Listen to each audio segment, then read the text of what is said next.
السلام علیکم ورحمۃ اللہ وبرکاتہ۔ وعلیکم السلام ہمارے ورحمۃ انڈیا اللہ۔ پاکستان میں جو مثلا والدین وغیرہ یا چچا ماما تھا جو فوت ہو چکے ہوتے ہیں، اب عید کا کے موقع پر ان کے لیے ان کے پیچھے ان کے نام سے قربانی کرتے ہیں، اور کچھ لوگ ایسے ہیں جو کہ سیدنا علی رضی اللہ تعالیٰ عنہ کے نام سے بھی قربانی کرتے ہیں اور محمد رسول اللہ صلی اللہ علیہ وسلم کے نام سے بھی قربانی کرتے ہیں۔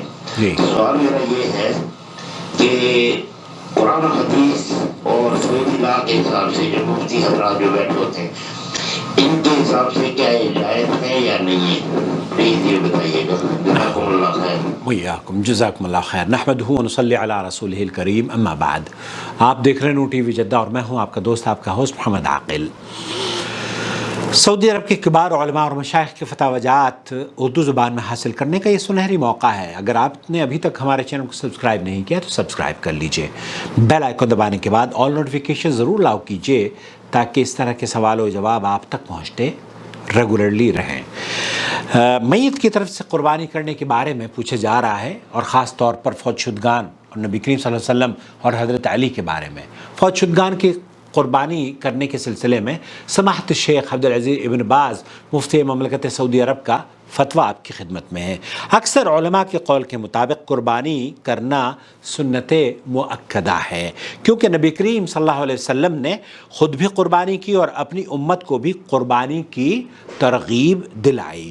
قربانی دراصل زندہ انسان سے مطلوب ہے کہ وہ اپنی زندگی میں اپنی طرف سے اور اپنے اہل خانہ کی طرف سے قربانی کرے، لیکن وہ اپنی قربانی کے ثواب میں زندہ اور مردہ انسانوں میں سے جس کو چاہے شریک کر سکتا ہے۔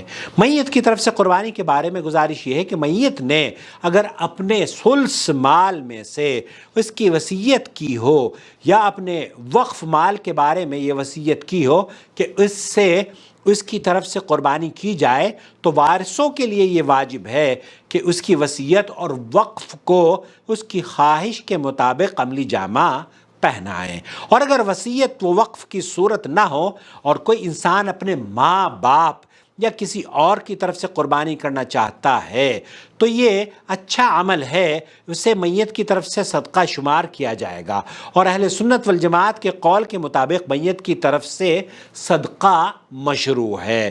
قربانی کے جانور کی قیمت کو جمع کر کے جانور کو ذبح کرنے سے افضل قرار دیتے ہوئے صدقہ کرنے کے بارے میں حکم یہ ہے کہ اگر وصیت یا وقف میں قربانی ہی کا ذکر ہو تو پھر وکیل کے لیے یہ جائز ہی نہیں کہ قربانی کے بجائے قیمت کو صدقہ کرے، اس صورت میں اسے قربانی ہی کرنی چاہیے۔ اگر کوئی شخص از خود کسی کی طرف سے صدقہ کر رہا ہو تو اس میں بہت وسعت ہے، جس صورت کو وہ چاہے اختیار کر لے۔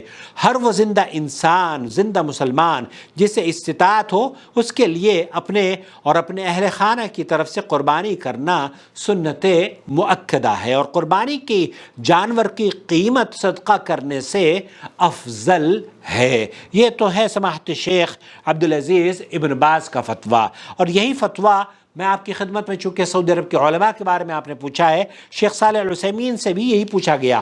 انہوں نے کیا جواب دیا؟ قربانی عید الاضحیٰ یا اس کے 3 دن بعد جانور ذبح کر کے یا اونٹ نہر کر کے تقرب الہی حاصل کرنا، اور اسی کا نام قربانی ہے۔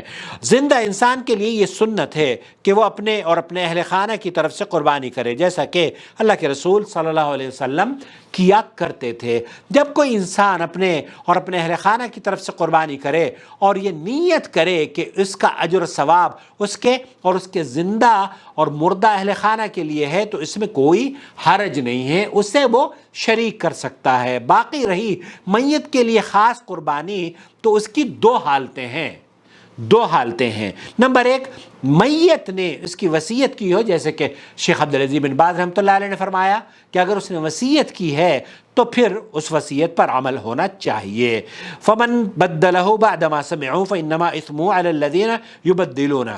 قرآن کریم میں سورہ بقرہ میں اللہ تعالیٰ یہ ارشاد فرماتا ہے، جو شخص وصیت کو سننے کے بعد بدل ڈالے تو اس کے بدلنے کا گناہ انہی لوگوں پر ہے جو اس کو بدلیں، اور بے شک اللہ تعالیٰ خوب سننے جاننے والا ہے۔ سماحت شیخ عبدالعزیز بن باز نے بھی یہ فرمایا کہ اگر وصیت کی گئی تھی تو اس پر عمل ہونا چاہیے. اگر کسی کو وصیت کرنے والے کی طرف سے کسی وارث کی طرف داری یا حق تلفی کا اندیشہ ہو تو اگر وہ وصیت کو بدل کر وارثوں میں صلح کرا دے تو اس پر کچھ گناہ نہیں. بے شک اللہ بڑا بخشنے والا رحم کرنے والا ہے. یہ دونوں آیتیں اس بات پر دلالت کرتی ہیں کہ میت کی وصیت پر عمل کیا جائے گا بشرطے کہ اس میں گناہ یا کسی کی حق تلفی نہ ہو. نمبر 2، میت نے وصیت تو نہ کی ہو بلکہ از خود اس کی طرف سے قربانی کی جائے. اس کے بارے میں علماء میں اختلاف ہے. وہ یہ کہتے ہیں کہ مشروع ہے یا غیر مشروع.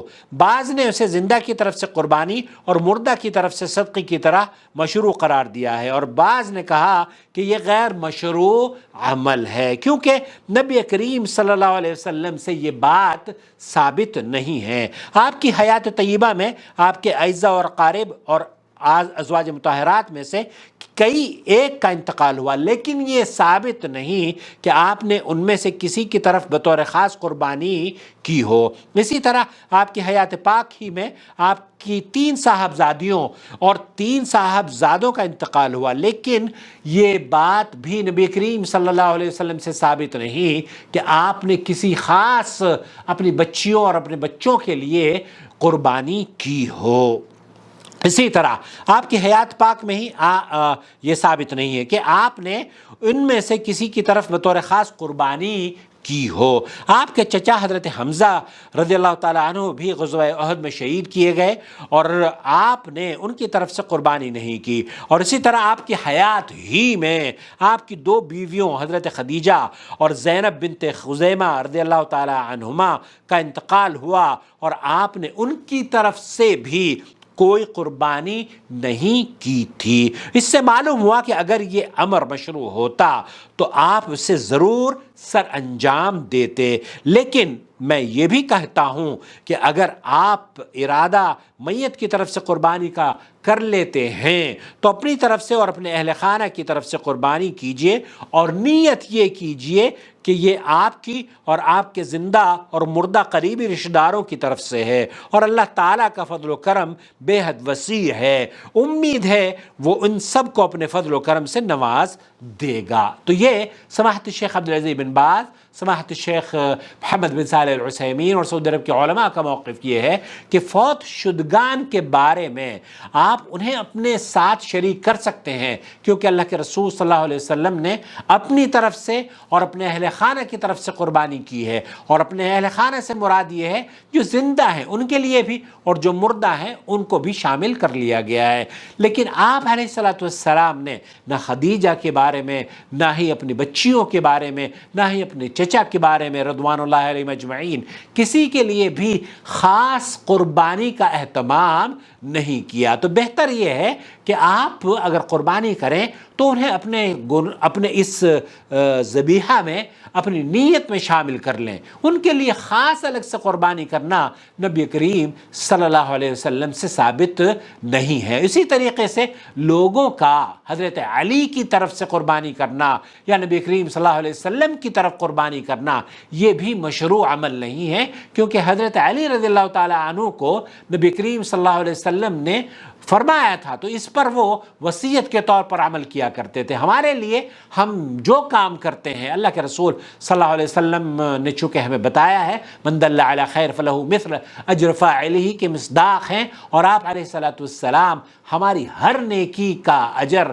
آپ علیہ الصلوۃ والسلام کو ملتا ہے. اللہ سے دعا ہے کہ اللہ رب العالمین ہمیں نیکیاں کرنے کی توفیق عطا فرمائے. اور عید کے دن 4 دن ہوتے ہیں قربانی کے. شیخ محمد بن صالح العثیمین نے فرمایا کہ ایک تو دن وہ جس دن ہم نماز پڑھتے ہیں، اور دوسرا پھر تیسرا اور چوتھا، اور یہ پہلا دن تو وہ ہے جس دن کے ہم نماز پڑھتے ہیں یوم النحر جس کو بولتے ہیں، حاجی حج کی قربانی کرتے ہیں، اور مسلمان عید پڑھتے ہیں اور عید کی قربانی کرتے ہیں. اور اس کے علاوہ پھر 3 دن قربانی کے جانور ذبح کیے جا سکتے ہیں. تیسرے دن مغرب سے پہلے دن اور رات میں کبھی بھی قربانی کی جا سکتی ہے. واللہ تعالی اعلم. صلی اللہ علیہ نبینا محمد وعلی آلہ وصحبہ اجمعین. والسلام علیکم ورحمۃ اللہ وبرکاتہ.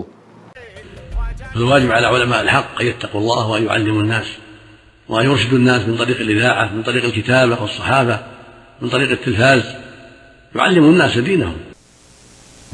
توحید یہ ہے کہ ایک معبود حقیقی کی، ایک اللہ کی عبادت و بندگی کی جائے، اور اس کی ذات میں، اس کے صفات میں، اس کی الوہیات میں، اس کے تصرفات میں، اس کے علم میں، اس کی قدرت میں، اس کی شان و عظمت میں کسی بھی مخلوق کو بھی شریک نہ بنایا جائے، نہ پارٹنرشپ بنایا جائے. یہ ہے اصل توحید.